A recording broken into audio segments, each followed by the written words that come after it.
Hello दोस्तों, आपका अपना YouTube channel science light and GK knowledge पर स्वागत है। आज हम लोग देखेंगे विज्ञान के 20 महत्वपूर्ण प्रश्न। कितने? 20 महत्वपूर्ण प्रश्न जो कि बार बार एग्जाम में पूछे जाते हैं। आप किसी भी एग्ज़ाम की तैयारी कर रहे हैं, एसएससी, रेलवे या कोई भी अन्य एग्ज़ाम है, सभी के लिए इम्पॉर्टेंट क्वेश्चन है। ठीक, सभी क्वेश्चन इम्पॉर्टेंट हैं, सिलेक्टेड हैं।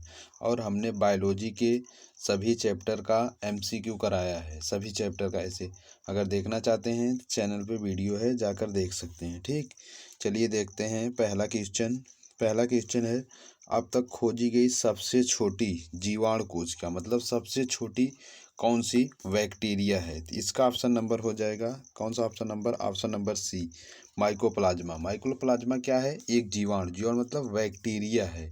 ठीक, क्या है ये? एक प्रकार की बैक्टीरिया है, यह सबसे छोटी बैक्टीरिया है। ठीक, और ये कैसी बैक्टीरिया है? यह एक प्रोकैरियोटिक बैक्टीरिया है, यूकैरियोटिक नहीं। यूकैरियोटिक में हम लोग आते हैं जिनमें केंद्रक पाया जाता है, लेकिन प्रोकैरियोटिक में एक सिंगल केंद्रक पाया जाता है, मतलब मल्टीपल्स केंद्रक नहीं पाया जाता है, लेकिन यूकैरियोटिक में मल्टीपल केंद्रक पाया जाता है। ये कैसी है?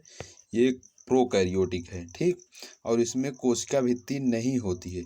सभी बैक्टीरिया में कोशिका भित्ति पाई जाती है, लेकिन ये माइकोप्लाज्मा जो कि सबसे छोटी बैक्टीरिया है, इसमें कोशिका भित्ति नहीं पाई जाती है।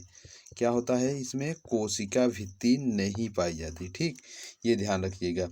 कवक को फंगी कहते हैं। शैवाल, आप शैवाल देखे होंगे, क्या बोलते हैं जिसे हम लोग काई कहते हैं, काई, उन्हें शैवाल कहते हैं। वायरस माने विषाणु होता है। ठीक, चलिए नेक्स्ट क्वेश्चन देखते हैं।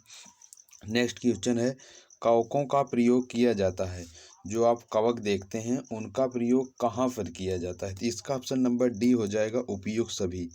आप खाद्य पदार्थ के रूप में ले सकते हैं कवक, जो मशरूम खाते हैं एक प्रकार का कवक ही है।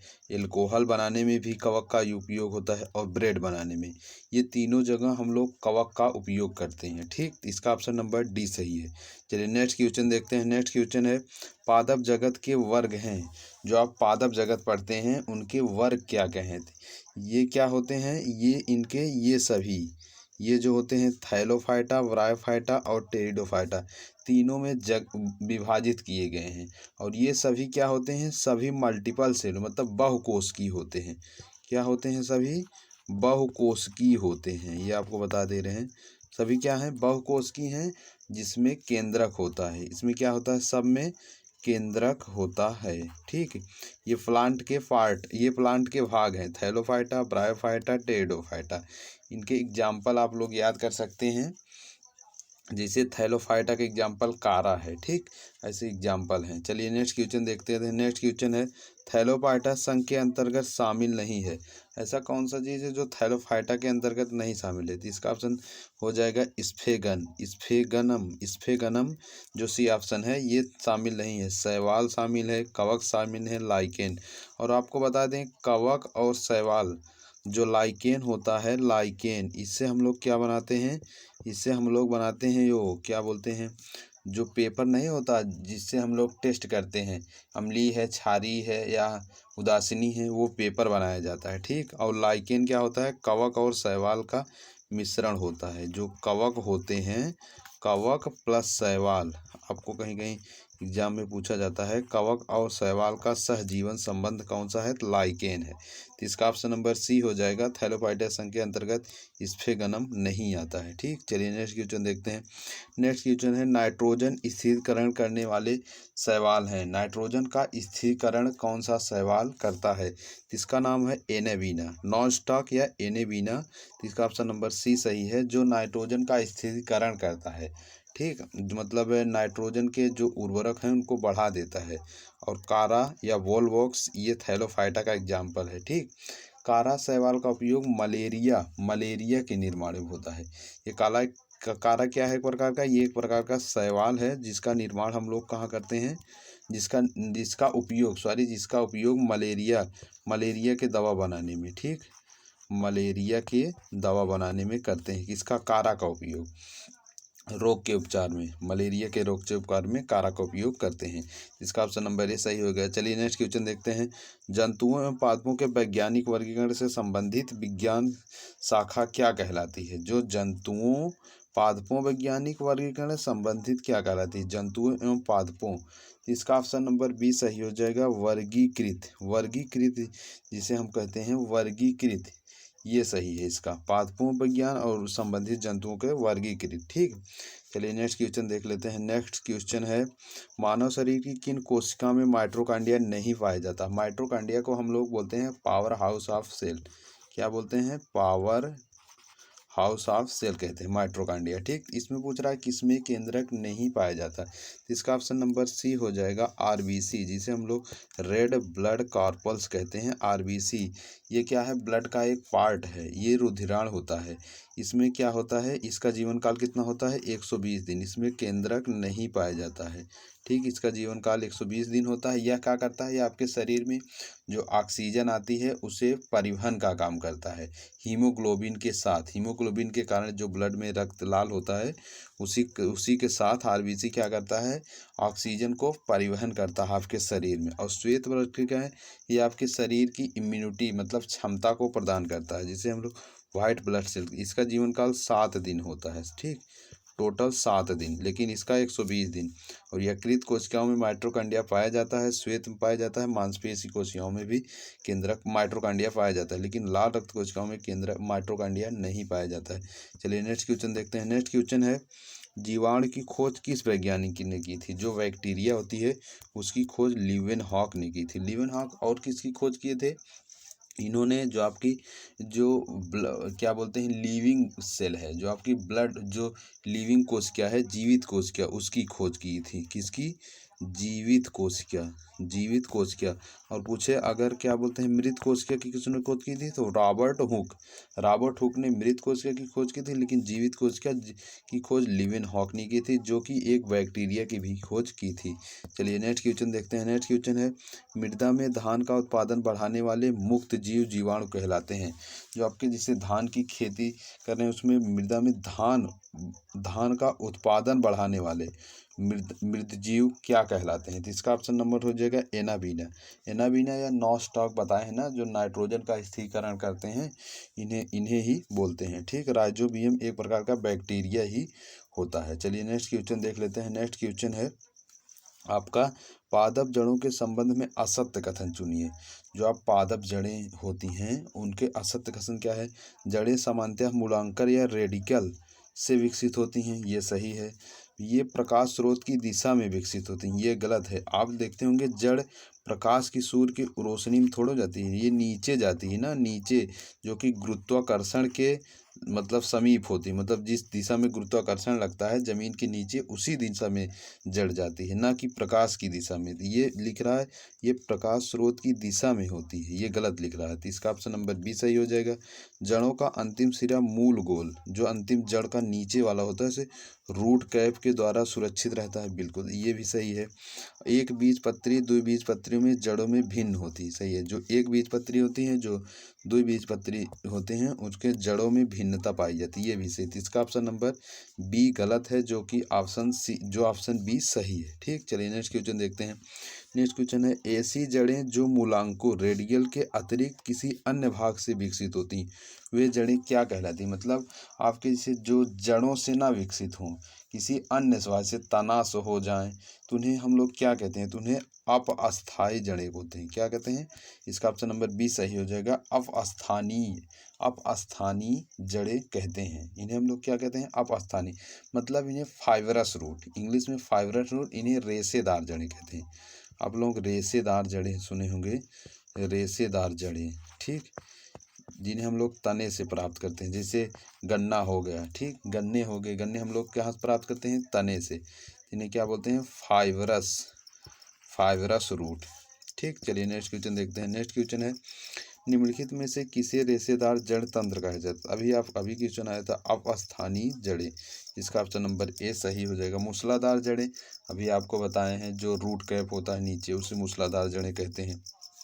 चलिए नेक्स्ट क्वेश्चन देखते हैं। नेक्स्ट क्वेश्चन अगला है, वह शुष्क पुष्पकली जिसका प्रयोग मसालों के रूप में किया जाता है। वह शुष्क पुष्पकली है, पुष्पकली जिसका उपयोग हम लोग कहाँ करते हैं, मसालों के रूप में। तीसरा ऑप्शन नंबर डी हो जाएगा लौंग।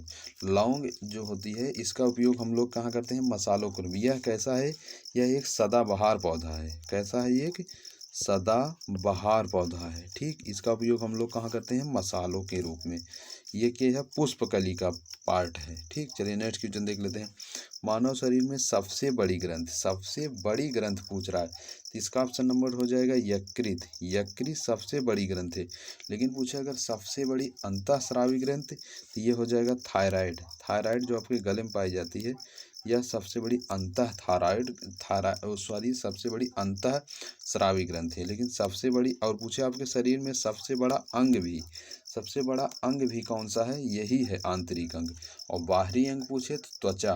सबसे बड़ा आंतरिक अंग पूछे तो यकृत, लेकिन सबसे बड़ा बाहरी अंग पूछे तो त्वचा हो जाएगा। ठीक, और ये क्या करता है, पाचक ग्रंथि, जो आपके भोजन पचता है उससे पाचक ग्रंथि स्रावित करता है। कौन, यकृत। और इससे क्या होता है, एक काम, पित्त रस का निर्माण होता है। क्या होता है, पित्त रस का निर्माण होता है। ठीक, पित्त रस का निर्माण होगा इससे, यकृत से। थायराइड आपको हम ग्रंथ वाले चैप्टर में एमसीक्यू कराए हैं, अगर देखना चाहते हैं जाकर देख सकते हैं, सब कुछ उसमें बताए हैं। चलिए नेक्स्ट क्वेश्चन देख लेते हैं। निम्नलिखित में से कौन सा तंत्रिका तंत्र का कार्य है, जो आपके ब्रेन में पाई जाती है तंत्रिका तंत्र, उसका क्या कार्य है। तो इसका ऑप्शन नंबर डी हो जाएगा उपयुक्त सभी। ये अनैच्छिक क्रियाओं को नियंत्रित करती हैं। अनैच्छिक क्रिया मतलब छींकना, उबास आना, मतलब अपने बिना इच्छा के अनुसार होना, सोचना समझना, हृदय गति का नियंत्रण। आप नियंत्रित नहीं कर सकते आपकी हृदय गति की। तो ये सभी किसका काम है, तंत्रिका तंत्र का। जो आपके ब्रेन में एक तंत्रिका तंत्र पाई जाती है उसका काम है। तो इसका ऑप्शन नंबर डी सही हो जाएगा। ठीक, चलिए नेक्स्ट क्वेश्चन देखते हैं। निम्नलिखित में से किस पादप में इंसुलिन प्राप्त किया जाता है। किस पादप से इंसुलिन प्राप्त किया जाता है। इसका ऑप्शन नंबर बी हो जाएगा। इसका ऑप्शन नंबर कौन सा हो जाएगा, बी, डहेलिया की जड़ों से। डहेलिया एक पौधा है जिसकी जड़ों से हम लोग क्या प्राप्त करते हैं, इंसुलिन। इंसुलिन जो आपके शरीर में क्या होता है, एक प्रकार का एंजाइम है। ठीक, वही किस जड़ों से प्राप्त है, डहेलिया की जड़ों से प्राप्त किया जाता है। चलिए नेक्स्ट क्वेश्चन देखते हैं। नेक्स्ट क्वेश्चन है, एस्ट्रोजन क्या है। एस्ट्रोजन क्या होता है, एस्ट्रोजन क्या है, तो ये क्या है, एक प्रकार का हार्मोन्स है। क्या है ये, एक प्रकार का हार्मोन्स। इसका ऑप्शन नंबर ए सही होगा। लेकिन किसका हार्मोन्स है, ये पुरुष का है या महिला का, तो ये एक स्त्रीलिंग हार्मोन्स है। कैसा है, ये एक स्त्रीलिंग हार्मोन्स है। ठीक, स्त्रीलिंग हार्मोन्स है, स्त्रीलिंग हार्मोन्स है। ठीक, और क्या बोलते हैं, जो महिलाओं के प्रजनन में मदद करता है। कौन, एस्ट्रोजन। और एंजाइम हार्मोन्स किसे कहते हैं, जो ब्लड में बह जाए, मतलब ब्लड के साथ चले।